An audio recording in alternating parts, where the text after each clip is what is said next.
Welcome back to mister Tollywood channel. இந்த வீடியோவில் 2014 வெளிவந்த ஸ்ரூஸ் நெஸ்ட் அப்படிங்கிற ஒரு சைக்கலாஜிக்கல் ஹாரர் மூவியோட ஸ்டோரி தான் சொல்ல போகிறேன். இந்த படத்தை ஒவ்வொரு பொண்ணுமே கண்டிப்பாக பாருங்க, மிஸ் பண்ணிடாதீங்க. அண்ட் 18 வயசுக்கு மேலே இருக்கவங்க மட்டும் பாருங்க. ஓகே மக்களே, வாங்க மூவிக்குள்ள போகலாம். படத்தோட ஓப்பனிங் சீனில் ஒரு அக்கா தங்கச்சியை காட்டுறாங்க.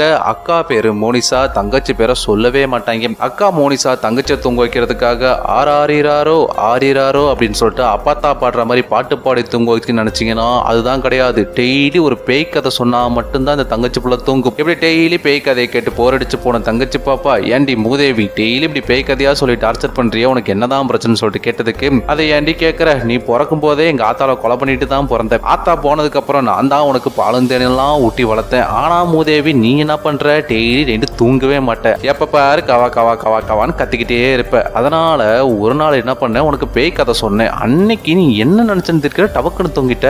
அதுல இருந்து இன்னைக்கு வரைக்கும் நீ பேய் கதை சொன்னா மட்டும்தான் தூங்குறேன்னு நினைச்சு நானும் வந்து பேய் கதையா சொல்றேன்னு சொல்றான். இதை கேட்ட தங்கச்சி பாப்பா, அட அரப்பைத்தியமே, ஒரு நாள் பேய் கதை சொன்னேன் தூங்கினேன், சரி மறுநாள்ல இருந்து எனக்கு பயம் வந்து தாண்டி கண்ணை மூடிக்கிட்டேன். இது வரைக்கும் நான் உருப்படியா தூங்கினதே கிடையாது. இனிமே பேய் கதையெல்லாம் சொல்லி டார்ச்சர் பண்ணாதடி ப்ளீஸ்ன்னு சொன்னதும் அப்படியே கட் பண்ணிட்டு பிளாஷ்பேக் போறாங்க. பிளாஷ்பேக்ல அவங்களோட அம்மா செத்து போனதுக்கு அப்புறமா அவரோட டெட் பாடி அடக்கம் பண்றதுக்காக எல்லாரும் கூடியிருப்பாங்க. அப்போ ஹீரோயினோட அப்பா என்ன பண்றான், அவங்களோட அம்மா கழுத்துல இருந்து செயின் எடுத்து ஹீரோயினோட கழுத்துல போட்டு வர்றான். அந்த செயினை போட்டு விட்டுட்டு, இங்க பாருமா, இந்த செயின் வந்து உங்க கொள்ளு பாட்டியோடது, கொள்ளு பாட்டிக்கிட்ட இருந்து உங்க பாட்டிக்கு வந்துச்சு, உங்க பாட்டி கிட்ட இருந்து உங்க அம்மாவுக்கு வந்துச்சு, உங்க அம்மா கிட்ட இருந்து உங்ககிட்ட வந்திருக்கணும். அதுக்குள்ள உங்க அம்மா வந்துட்டு இப்படி அநியாயமா செத்து போயிட்டா. அதனால இதை நீ பத்திரமா வச்சுக்கோ, இது உன்னைய பாதுகாக்கும்னு சொல்லிட்டு போட்டு விடுறான். இவளுக்கு அழுகையா தாங்காது. அழுது முடிச்சுட்டு ஹீரோயின் அந்த செயினை தடவி பாக்குறா. அப்படியே கட் பண்ணிட்டு பிரசன்ட்ல அந்த செயினை தடவிட்டு இருக்கிற மாதிரி கட்டுறாங்க. அப்போ பக்கத்துல ஒரு பொண்ணு உட்காந்து துணி வெட்டிட்டு இருக்கும். இந்த பிள்ளை யாருன்னு தெரியுதா, இதுதான் ஹீரோயினோட தங்கச்சி. அதுக்குள்ள ஒரே சீன்ல 18 வயசு ஆயிருந்திருக்கும்.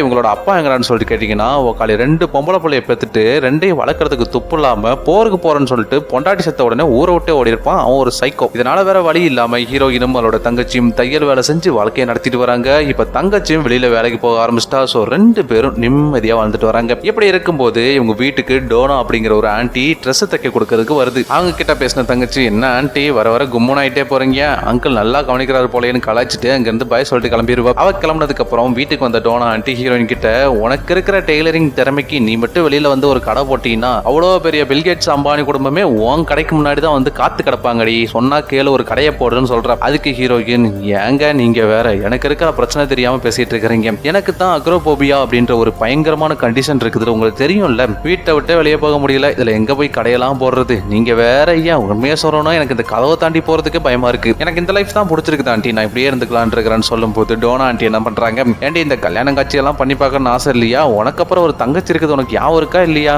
நீ கல்யாணம் பண்ணா தானே அந்த புள்ளி கல்யாணம் நடக்கும், என்ன லூசு மாதிரி பேசிட்டு இருக்கிறேன்னு சொல்லும் போது, இல்ல நீங்க என்ன சொன்னாலும் நான் வெளியவே வரமாட்டேன்னு சொல்றா. அப்போ டோனா ஆண்டி, நீ திருந்தவே மாட்டேன்னு சொல்லிட்டு, இந்தா நீ கேட்ட மருந்துன்னு சொல்லிட்டு மார்பின் மருந்து அவகிட்ட கொடுக்குறான். அந்த மருந்தை கொடுத்துட்டு, இன்கேஸ் உனக்கு இந்த கண்டிஷன்ல இருந்து வெளியில வரணும்னு தோணுச்சுன்னா என்னோட ஹஸ்பண்ட் டாக்டர் தான், அவர்கிட்ட நான் வந்து உன்னை ரெக்கமெண்ட் பண்றேன், எனி டைம் உன்னோட மைண்ட் சேஞ்ச் ஆச்சுன்னா எனக்கு கால் பண்ணுன்னு சொல்லிட்டு நம்பர் கொடுத்துட்டு அங்க இருந்து கிளம்பி போயிருவாங்க. அடுத்து சாயங்காலமும் ஆகிடுத்து. ஹீரோயினோட தங்கச்சி வீட்டுக்கு வருவா. வந்து பார்த்தா ஹீரோயின் மார்பின் எடுத்துக்கிட்டு நிம்மதியா தூங்கிட்டு இருப்பா. நல்லா ஹீரோயின் தூங்கிட்டு இருக்கும் போது நடுராத்திரி அலறடிச்சுட்டு எந்திரிக்கிறப்போ அவளோட அப்பா அங்க வந்து நின்று, உன்னை பெத்த பாவத்துக்கு இப்படி டெய்லி போதைய போட்டு தூங்குறியா, உனக்கு வெக்கமா இல்லையாடி, உனக்கு அப்புறம் ஒரு தங்கச்சி இருக்கான்னு கொஞ்சமாச்சு யாவும் இருக்கான்னு சொல்லிட்டு பயங்கரமா திட்டுறான். ஐயோ அப்பா நான் அப்படியெல்லாம் பண்ணலன்னு சொல்லிட்டு பதறி போய் எந்திரிக்கிறா. பார்த்தா இது ஒரு கனவு. தூங்கி எந்திரிச்ச ஹீரோயின் மணி 10 ஆகிறத பார்த்துட்டு, ஐயோ எங்க நம்ம தங்கச்சியை காணும்னு சொல்லிட்டு தேடி பாக்குறப்போ ஜன்னல் வழியா எட்டி பாக்குற தங்கச்சி வெளியில நின்று ஒருத்தன் கூட கடலை போட்டுட்டு இருப்பா. இதை பார்த்து கடுப்பாகிற ஹீரோயின் அந்த புள்ள வீட்டுக்கு வந்ததுமே அவளை முட்டி போட சொல்லி, கண்டவங்க கூட உனக்கு இந்த ராத்திரியில என்னடி பேச வேண்டி கிடக்குது, அதுக்குள்ள உனக்கு அரிப்படுக்க ஆரம்பிச்சிருச்சு அப்படின்னு சொல்லிட்டு பயங்கரமா கழுவி ஊத்த ஆரம்பிச்சிருப்போம். இதுல டென்ஷன் ஆகிற அந்த புள்ள என்ன பண்றா, பக்கத்துல ஒரு அயன் பாக்ஸ் கிடக்கும், அதை தூக்கி அவளோட தலையிலே அடிச்சுட்டு விறுவிறுன்னு வேட்டை விட்டு வெளியே ஓடிடுவோம். அந்த அடி வாங்கி ஹீரோயின் அவளை பின்னாடியே விரட்டிட்டு போறா.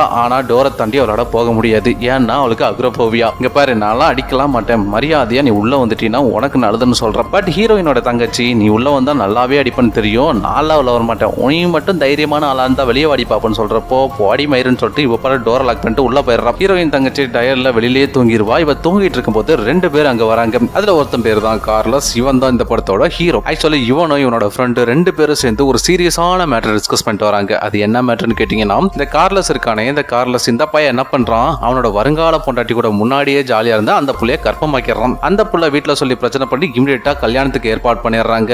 ஆனா இவனுக்கு அந்த கல்யாணத்துல சுத்தமா இன்ட்ரெஸ்ட் இல்ல. நாளை காலையில கல்யாணம், ஆனா இன்னைக்கு அந்த கல்யாணத்தை நிறுத்தத்தை பத்தி இவனுக்கு 2 பேரும் சீரியஸா டிஸ்கஸ் பண்ணிட்டு இருக்கிறப்போ கார்லஸ் அப்படியே திரும்பி பாக்குறான். அங்க ஒரு பொண்ணு படுத்து கிடக்குது. யாரா அந்த பொண்ணுன்னு பாக்குறப்போ ஹீரோயினோட தங்கச்சி. யாரா அந்த பொண்ணு பாக்குறதுக்கு சின்ன பொண்ணா சூப்பரா இருக்கான்னு சொல்லும் போது ஹீரோவோட ஃப்ரெண்டு டாய் ஒக்காளி நீ பண்ண கூதல்னால தாண்டா இப்ப தேவையில்லாத பிரச்சனை வந்துருக்குது. இதுல உனக்கு இன்னொரு பொண்ணு வேற கேக்குதா, ஒழுங்கா வரியா கூட்டு போய் உனக்கு காயடிச்சு விடுவான்னு சொல்லி அங்க இருந்து கூட்டு போயிருவான். அடுத்து மறுநாள் காலையிலேயே ஆகுது. ஹீரோயின் அவளோட தங்கச்சியை வீட்டுக்குள்ள கூப்பிட்டு சாரிடி நீ மன்னிச்சிரு, உன்னை ரொம்பவே காயப்படுத்துற மாதிரி நான் பேசிட்டேன், தயவு செஞ்சு என்ன மன்னிச்சிருன்னு சொல்லி மன்னிப்பு கேட்டதும் ரெண்டு பேத்துக்கும் சண்டை முடிஞ்சிருது. அதுக்கப்புறம் ஹீரோயினோட தங்கச்சி கிளம்பி வேலைக்கு போயிருவா. ஹீரோயின் எல்லா வேலையும் முடிச்சுட்டு நல்லா மாஃபின தண்ணியில கலக்கி குடிச்சிட்டு நிம்மதியா தூங்கிட்டு இருப்பா. இவ இப்படி தூங்கிட்டு இருக்கும்போது யாரோ டம்மு டம்முன்னு கதவு தட்டுற மாதிரி சவுண்ட். பதறி போய் எந்திரிச்ச ஹீரோயின் யாரா இருக்குன்னு சொல்லிட்டு போய் பாக்குறா. நம்ம கார்லஸ் தான் வந்து கதவு தட்டிட்டு இருப்பான். இந்தாயா யாரியா நீ தேவையெல்லாம் வந்து கதவு தட்டிட்டு இருக்கிற, உனக்கு என்ன பிரச்சனைன்னு சொல்லிட்டு ஹீரோயின் கேட்கும் போது ஏங்க படியில தவறி விழுந்துட்டேன், கால் உடஞ்சிருச்சுங்க, எனக்கு அப்படியே மயக்கமா வருது, நீ காப்பாத்திருங்கன்னு சொல்லிட்டு அவன் மயங்கி கீழே விழுந்துடுறான். யார் பெத்த புள்ளன்னு தெரியலையே, இப்படி அநியாயமா மயங்கிட்டானு சொல்லிட்டு ஹீரோயின் அவனை இழுத்து உள்ள போட்டது மட்டும் இல்லாம அவனோட திங்ஸ் எல்லாத்தையுமே உள்ள எடுத்துட்டு வந்து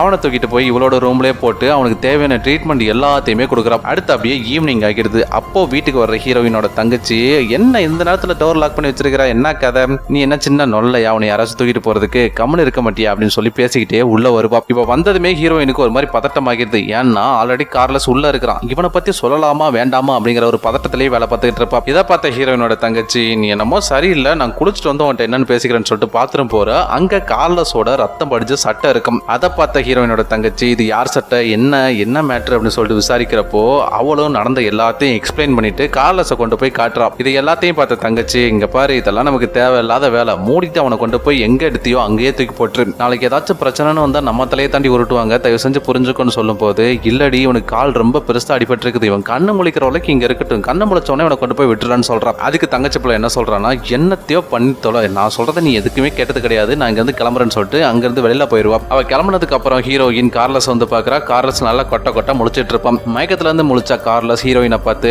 ஏங்க யாருங்க நீங்க என்னை கொண்டு வந்து இங்க படுக்க வச்சிருக்கீங்கன்னு சொல்லிட்டு கேட்கிறப்போ ஆமா யாராசா உன்னை கொண்டு வந்து படுக்க வைக்கிறது தான் எனக்கு வந்து ஆசை பாரு, மூதேவி உன் கால் உடஞ்சிட்டுன்னு சொல்லிட்டு நீ தான் என் காலில் வந்து விழுந்த, போனா போது பாவம் பார்த்து உன்னை காப்பாத்தினா நீ என்னவே கேள்வி கேட்கறியா அப்படின்னு சொல்றான். அதுக்கு அவன் மேடம் யாரு மேடம் நீங்க, இந்த கலியுகத்துல உங்களை மாதிரி நல்லவங்க எல்லாம் இருக்க போய் தான் 5-6 மழையாவது பெய்யுதுன்னா பாத்துக்கங்க, சரி இதுக்கு மேல நீங்க கஷ்டப்பட வேண்டாம், என்னோட ஃப்ரெண்டுக்கு ஒரு ஃபோன் பண்ணனா அவன் வந்து என்னை கூட்டு போயிருவான், நீங்க எதுக்கு கவலைப்படாதீங்க, உங்க வீட்டுல போன் இருந்தா கொஞ்சம் கொடுங்களேன், நான் ஃபோன் பண்ணி அவனுக்கு இன்ஃபார்ம் பண்ணணும்னு சொல்லும் போது எங்க வீட்டுல போன் எதுவுமே கிடையாதுப்பா தம்பி, உனக்கு ட்ரீட்மெண்ட் கொடுத்த டாக்டர் ஒரு வாரத்துக்கு நீ நடக்கவே கூடாதுன்னு சொல்லியிருக்கிறாங்க, நான் இந்த வீட்லயே தான் இருப்பேன், உன்னை நான் நல்லபடியா பாத்துக்கிறேன், நீ இங்கே இருன்னு சொல்றா. இதை கேட்ட கார்லஸ் யாரு மேடம் நீங்க இம்முட்டு நல்லவங்களா இருந்தீங்கன்னா எப்படி மேடம், இந்த மாதிரி எல்லாம் நல்லவங்களா இருக்காதீங்க, இந்த உலகம் உங்களை ஏமாத்திருன்னு சொல்லிட்டு இவன் சம்பந்தமெல்லாம் பேசிட்டு இருப்பான். அடுத்து என்ன ஆகுதுன்னா ஹீரோயினோட தங்கச்சி வெளியில போயிட்டு வந்து ரகசியமா கார்லஸை போய் மீட் பண்றான்.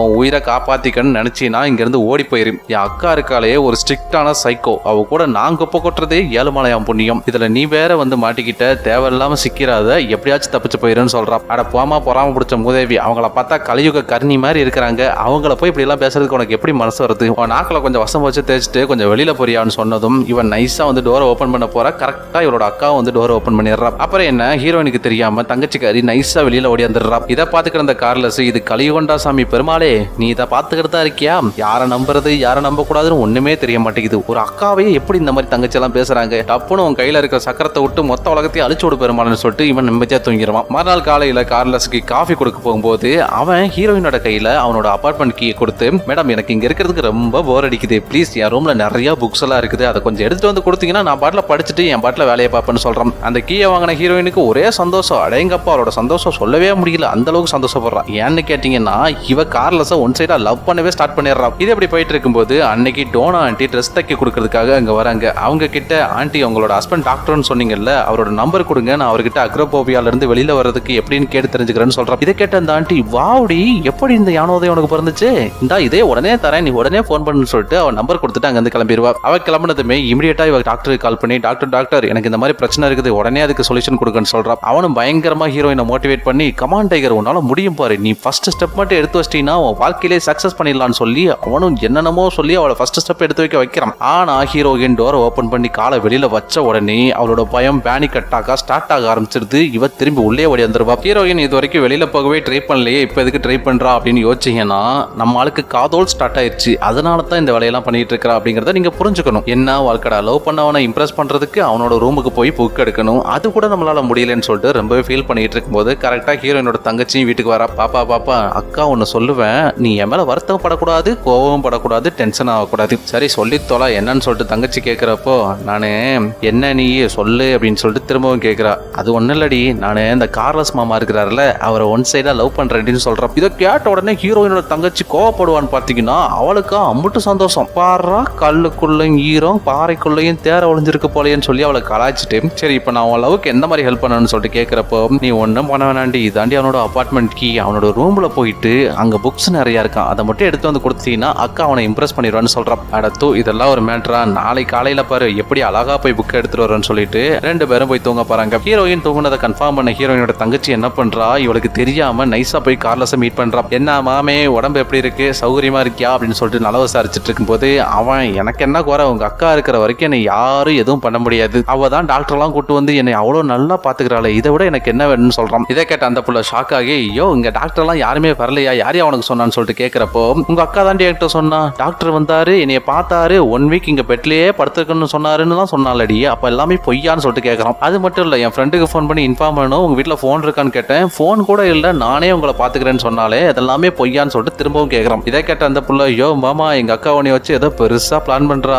தயவு செஞ்சு தப்பிச்சு ஓடிரு, எங்க வீட்டுல போன்லாம் இருக்குது, அவ உன்னை வச்சு ஏதோ சம்பவம் பண்ண போறா, அதனாலதான் இங்க லாக் பண்ணி வச்சிருக்கா, உன் உயிரை காப்பாத்திக்கன்னு சொல்லிட்டு அங்க இருந்து கிளம்பிருப்பா. இதெல்லாம் ஒரு பக்கம் இருந்தாலும் ஹீரோயின் கண்டினியூஸா கார்லஸ்க்கு மார்பின் மருந்து கொடுத்து அவனை எப்பவுமே தூங்க வச்சுக்கிட்டே தான் இருப்பா. மறுநாள் காலையில 2 போலீஸ்காரங்க கார்லஸை காணணும்னு சொல்லிட்டு இவங்களோட அப்பார்ட்மெண்ட்டுக்கு தேடி வராங்க. இதை பார்த்த வேலைக்கு போற ஹீரோயினோட தங்கச்சி, இன்னைக்கு ஒரு சம்பவம் இருக்குடோ, ஏதோ பெருசா நடக்க போகுது, என்ன நடந்தாலும் பரவாயில்லன்னு சொல்லிட்டு இவ பாட்டுல யோசிச்சுட்டே அங்க இருந்து கிளம்பிருப்பா. வந்த போலீஸ்காரங்க கார்லஸோட அபார்ட்மெண்ட்டை செக் பண்ணி பார்த்துட்டு ஹீரோயினோட வீட்டு டோரை தட்டுறாங்க. இந்த மாதிரி கார்லஸ்ங்கிறவன 2 நாளா காணும், நாங்களும் ஊர் ஃபுல்லா தேடி பார்த்துட்டோம், அவனை பத்தி எந்த ஒரு இன்ஃபர்மேஷனுமே கிடையாது, உங்களுக்கு ஏதாச்சும் தெரியுமான்னு சொல்லிட்டு கேட்கறாங்க. அதுக்கு ஹீரோயின், ஏங்க எனக்கு அகரோபோபியா அப்படின்ற ஒரு வியாதி இருக்குங்க, என்னால வீட்டை விட்டு வெளியே போக முடியாது, நீங்க சொல்ற ஆளு யாரு எவரும் எனக்கு சத்தியமா தெரியல சாமி, நான் ஒரு அப்பாவிங்க, எனக்கு எதுவுமே தெரியாதுன்னு சொன்னோன்னே இவன் நடிக்கிற நடிப்பை பார்த்து அவனுக்கு அப்படியே நம்பிட்டு எதையுமே விசாரிக்காம அங்க இருந்து கிளம்பிடுறானுங்க. அப்புறம் ஈவினிங் ஆகுது. ஈவினிங் வீட்டுக்கு வர ஹீரோயின் தங்கச்சி நேரா கார்லஸோட வீட்டுக்கு போயிட்டு புக்ஸ் எல்லாத்தையும் எடுக்க போறான். இவ புக்ஸ் எல்லாத்தையும் தேடிட்டு இருக்கும்போது அபார்ட்மெண்ட் திறந்திருக்கிறத பார்த்துட்டு ஒரு லேடி உள்ள வராங்க.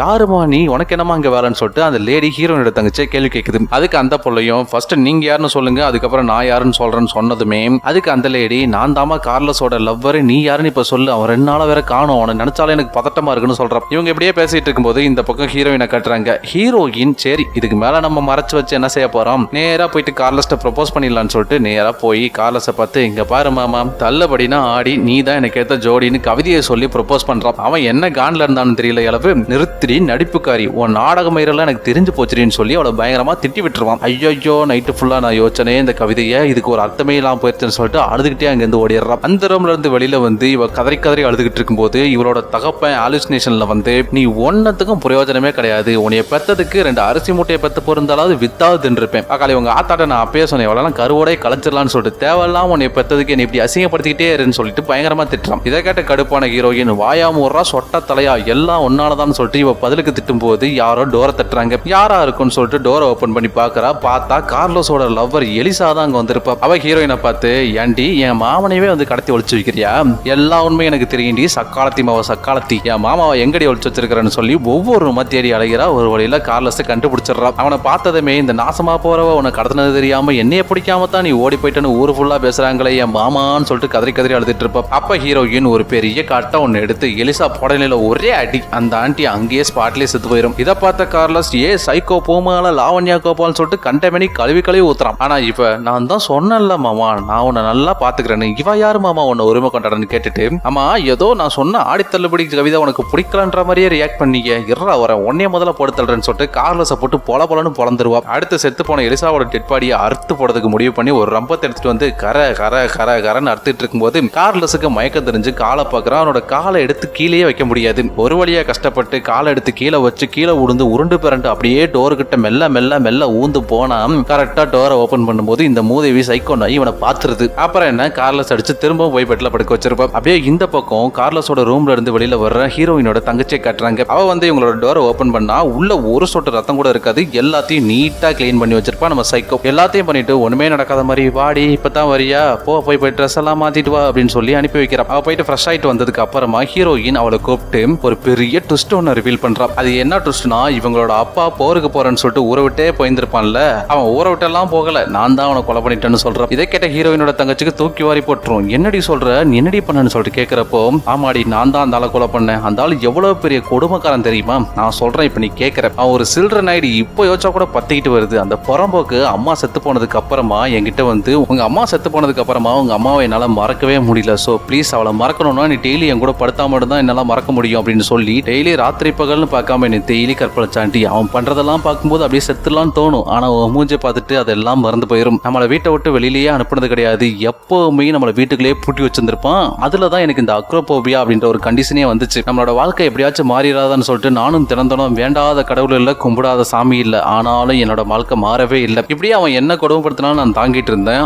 ஆனா ஒரு நாள் உன்னை ஒரு சின்ன புள்ளன்னு கூட பார்க்காம உன் மேல ஆசைப்பட்டாண்டி அந்த காம வெறி பிடிச்ச நாய். எனக்கு நடந்த கொடுமை கஷ்டம் எதுவுமே உனக்கு நடந்துடக்கூடாதுன்னு தான் அவன் சாப்பிட்ற சாப்பாடுல பால்டாயில கலந்து அவனை அப்படியே முடிச்சு விட்டேன்னு சொல்றான். அந்த புறம்போக்கோட டெட் பாடியை கூட ஏறம்ல தான் சீக்கிரட்டா ஒளிச்சு வச்சிருக்கேன்னு சொல்றான். இதை கேட்டு பயந்து போன ஹீரோயினோட தங்கச்சி அழுதுகிட்டே அங்கிருந்து ஓடிடுவா. அடுத்து அப்படியே கொஞ்ச நேரம் ஆகுது. இந்த தங்கச்சி ஹீரோயினுக்கு தெரியாம கார்லஸை போய் பார்க்கறான். இந்த சைக்கோ ஹீரோயின் என்ன பண்ணிருப்பானா, கார்லஸ் எங்கேயும் தப்பிச்சு போயிடக்கூடாது அப்படிங்கிறதுக்காக அவனோட கால் அப்படியே பெட்ல வச்சு தச்சு வச்சிருப்பா. இவளை பார்த்த கார்லஸ், நீ சொன்ன மாதிரியே உங்க அக்கா சைக்கோ தாண்டி, என் லவ்வர் என்னை பார்க்க வந்தா, இது ஒரு குத்தமாடி, இதுக்காக இல்லாம ஒரு கொலை பண்ணுவாங்க, அதுக்கு போய் அவளை கொலை பண்ணி கண்ட தொண்டமா கருவாடுக்குன்னு இருக்கிற மாதிரி நடுக்கி போட்டுட்டா அப்படின்னு சொல்லிட்டு காலை மூவ் பண்றான். கால் ஆல்ரெடி தச்சு வச்சிருக்கா இல்லையா, அதனால பயங்கரமா வலி எடுத்துக்கும், கத்த ஆரம்பிச்சிருவான். உடனே அவனோட வாயை மூடுற ஹீரோயினோட தங்கச்சி, இங்க பாரு, நீ தெரிஞ்சோ தெரியாமலோ இங்க வந்து மாட்டிக்கிட்ட, நீ எப்படியாவது கத்தி கூப்பாடு போட்டீங்கன்னா எங்க அக்கா உன்னை கண்டிப்பா போட்டு தள்ளிருவா, நான் சொல்ற வரைக்கும் நீ எதுவுமே செய்யக்கூடாது, கம்முன்னு அமைதியாரு, நான் எல்லாத்தையும் பாத்துக்கிறேன்னு சொல்லிட்டு அங்கிருந்து வெளியில போயிடுறா. அடுத்த சைட்ல என்ன ஆகுதுன்னா, டோனாவும் அவ கூட ஒரு பொண்ணும் ஹீரோயின் கிட்ட ட்ரெஸ் தைக்க கொடுக்கறதுக்காக வந்திருப்பாங்க. அப்போ ஹீரோயின் டோனா ஆண்டி கிட்ட, மார்பின் 2 பாட்டில் உங்ககிட்ட கேட்டேன்ல, கொஞ்சம் கொண்டு வந்தீங்களான்னு சொல்லிட்டு கேட்கிறா. அதுக்கு அவங்க, உன் தங்கச்சிட்ட நேத்தே கொடுத்து விட்டேன்னு இன்னும் ஆண்டது கொடுக்காம இருக்கிறான்னு திரும்பி கேட்கும்போது நம்ம கார்லஸ் வழி தாங்காம பயங்கரமா கத்துறான். அந்த சவுண்டை கேட்டு கடுப்பாகிற ஹீரோயின் நேரா போயிட்டு கார்லஸை போட்டு அடி அடின்னு அடிச்சிட்டு இருக்கும்போது இங்க டோனா கூட வந்த பொண்ணு எதையோ பார்த்து பயங்கரமா அலறா. அவ எதை பார்த்து அலறி இருப்பான்னு பாத்தீங்கன்னா, எலிசாவோட தலையை வெட்டி வெறும் முண்டத்தை பொம்மை மாதிரி நிறுத்தி வச்சிருப்பா. அதை பார்த்து தான் அந்த புள்ள கதறி இருக்கும். கூடவே டோனா ஆண்டி இப்ப கதற ஆரம்பிச்சிருவாங்க. அப்போ கார்லஸ் அடிச்சு முடிச்சுட்டு பொறுமையா வெளியில வர சைக்கோ ஹீரோயின், ஹாய், இதுக்கெல்லாமா பயப்படுவாங்க, இப்ப நீங்களே சாகத்தான் போறீங்க, இதுக்கு பயந்தா எப்படின்னு சொல்லிட்டு அவங்க 2 பேத்தையும் ஸ்பாட்லயே கொலை பண்ணிடுறான். கொஞ்ச நேரத்திலே வெளியில போன தங்கச்சி வீட்டுக்கு வந்து அந்த மருந்து எடுத்து பாக்குறப்போ கரெக்டா ரத்தக்கரையோட அங்க வர்ற சைக்கோ, அந்த மருந்தை என்கிட்ட கொடுத்துரு, இல்லைன்னா உன்னை கொலை பண்ணிடுவேன்னு சொல்றான். ஆனா தங்கச்சி ஒரு பாட்டில உடச்சு போட்டு இன்னொரு பாட்டில எடுத்து ஒரு டேபிள்ல வைக்கிறா. அதை சைக்கோ ஆவலா எடுக்க போகும்போது அவளோட தலையில ஒரே அடி. அவளை அந்த ரூம்லயே போட்டு லாக் பண்ணிட்டு நேரா போய் கார்லஸை பார்த்து அவனை பெட்ல இருந்து அப்படியே நைஸா தூக்கி அப்படியே அங்க இருந்து தப்பிச்சு போறதுக்கு ட்ரை பண்றாங்க. ஆனா சைக்கோ லேடி என்ன பண்ணுது, அந்த லாக் பண்ணியிருந்த ரூமை உடைச்சிட்டு வெளியில வந்து கார்லஸை போட்டு சம்மாடி அடிக்கிறான். அவன் வழியில பயங்கரமா துடிக்கிறான். இது எல்லாத்தையும் பாத்துக்கிற தங்கச்சிக்கும் சைக்கோவுக்கும் பயங்கரமா சண்டை வந்துருது. ஒரு ஸ்டேஜ்ல கடுப்பான தங்கச்சிக்காரி என்ன பண்றா, சைக்கோவை அல்லையிலே கத்தி வச்சு சொருகிறா. சாக போற நேரத்துல தங்கச்சிக்காரி அக்கா கிட்ட, என்னையும் உன்ன மாதிரி கொலகாரியா மாத்திட்டேடி சைக்கோன்னு சொல்லி திட்டும் போது ஹீரோயின் ஒரு ட்விஸ்டை ரிவீல் பண்றா. நீயும் நம்ம அம்மாவும் சேர்ந்து எடுத்துக்கிட்ட போட்டோ எத்தனையோ தடவை நீ கேட்டாலும் நான் இல்லைன்னு சொல்லியிருப்பேன் இல்லையா, ஒரே ஒரு போட்டோ மட்டும் நீயும் நம்ம அம்மாவும் சேர்ந்து எடுத்துக்கிட்ட போட்டோ இருக்குது, அது அப்பாவோட டெட் பாடி கிட்ட ஒளிச்சு வச்சிருக்கேன், நீ போய் பாருன்னு சொல்றான். அதை கேட்ட தங்கச்சி, அதுக்கெல்லாம் வாய்ப்பே இல்லை, நான் பிறந்த உடனே தான் அம்மா செத்துட்டாங்களே, அதுக்கப்புறம் எப்படி அவங்க கூட நான் போட்டோ எடுத்துருக்க முடியும் அப்படின்னு சொல்லி கேட்கும்போது, இல்ல நீ போய் பாரு அப்பதான் உனக்கு புரியும்னு சொன்ன உடனே தங்கச்சி வேகமா போயிட்டு என்னன்னு சொல்லிட்டு செக் பண்ணி பாக்குறா. இவளோட அப்பனோட எலும்பு கூடு பக்கத்துல ஒரே ஒரு போட்டோ ஒன்று இருக்கும். அந்த போட்டோவை எடுத்து பார்த்தா அந்த போட்டோல இருக்கிறது வேற யாரும் கிடையாது, ஹீரோயினும் அவளோட பொண்ணும் தான் இருப்பாங்க. அந்த பொண்ணு வேற யாரும் கிடையாது, இந்த தங்கச்சி பாப்பா தான். இதை பார்த்து ரொம்பவே நொந்து போற அந்த புள்ள இமிடியேட்டா ஹீரோயின்கிட்ட வந்து, அப்ப நீ தான் என்னோட அம்மாவா, இதையே என்கிட்ட இவ்வளவு நாள் சொல்லாம மறைச்ச அப்படின்னு சொல்லிட்டு பயங்கரமா கத்தி கேட்கிறா. அதுக்கு ஹீரோயின், எப்படி சொல்லுவேன், எங்க அப்பனுக்கு பிறந்தவதான் நீன்னு சொல்ல முடியுமா, உங்க தாத்தா தான் உங்க அப்பன், நான் எப்படி சொல்லுவேன், அதான் அந்த ரகசியத்தை நான் சாகும்போது உங்ககிட்ட சொல்லணும்னு இருந்தேன், சாக போறேன் சொல்லிட்டேன், என்னை மன்னிச்சிருன்னு சொல்லிட்டு செத்து போயிருவா. அவ செத்து போனதுக்கு அப்புறமா அவளுக்கு தாலாட்டு பாடி அப்படியே அவளோட ஆத்மாவை சாந்தி அடைய வச்சுட்டு நேரா கார்லஸ் தூக்கிட்டு போய் வீட்டுக்கு வெளியில போட்டுட்டு அவனுக்கு ஒரு கிஸ்ஸை கொடுத்துட்டு, நம்ம சாதிச்சிட்டோம், நம்ம எஸ்கேப் ஆயிட்டோம்னு சொல்றான். அதுக்கு அவன் கடைசி வரைக்கும் அவன் பேரே சொல்லலைன்னு சொல்லும் போது அவனோட காதுல போயிட்டு அவரோட பேரை சொல்றா. அதை கேட்ட அவன், உன்னோட பேர் ரொம்பவே சூப்பரா இருக்குன்னு சொல்லிட்டு சிரிக்கிறான். அப்படியே டோர் லாக் பண்ணிட்டு போறா. படமும் முடியுது. இந்த கடைசி ட்விஸ்ட்டை நீங்க எதிர்பார்த்தீங்களா அப்படிங்கறத மறக்காம கமெண்ட்ல சொல்லிருங்க. நன்றி, வணக்கம்.